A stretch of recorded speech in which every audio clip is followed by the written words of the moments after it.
რუსთავში ახალგაზრდობის ახალი სასახლე გაიხსნა. საგანმანათლებლო ცენტრი საკლუბო პრინციპით იმუშავებს. ბავშვები სხვადასხვა საგანში მომზადებიან. შესაძლებლობა ექნებათ ჩართონ ლაბორატორიული დაკვირვების პროცესში, ასევე იარონ სამხატვრო, ქორეოგრაფიულ და თეატრალურ წრეებზე.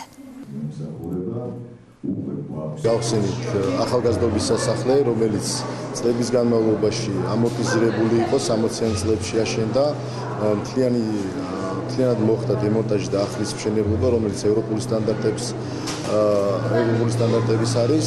უაღრესად მნიშვნელოვანი არის ეს რუსთაველებისთვის, რადგან 2000-ზე მეტ ახალგაზრდას შეძლებს არაფორმალური განათლება მიიღოს. ეს არის სრულიად ახალი მოსწავლე ახალგაზრდობის სასახლის შენობა, სადაც უკვე მოგვეცა შესაძლებლობა ახალგაზრდებთან ერთად დაგვეგეგმა ის სერვისები, რომელიც ორიენტირებული იქნება მათ განვითარებაზე, მათ წარმატებაზე და დარწმუნებული ვარ, რომ სწორედ აი ამ ადგილიდან დაიწყება ახალგაზრდების წარმატებული გზა. ჩვენ ვაგრძელებთ მუშაობას ახალ პროექტებზე იმისთვის, რომ ქალაქის განვითარება იყოს შეუქცევადი პროცესი.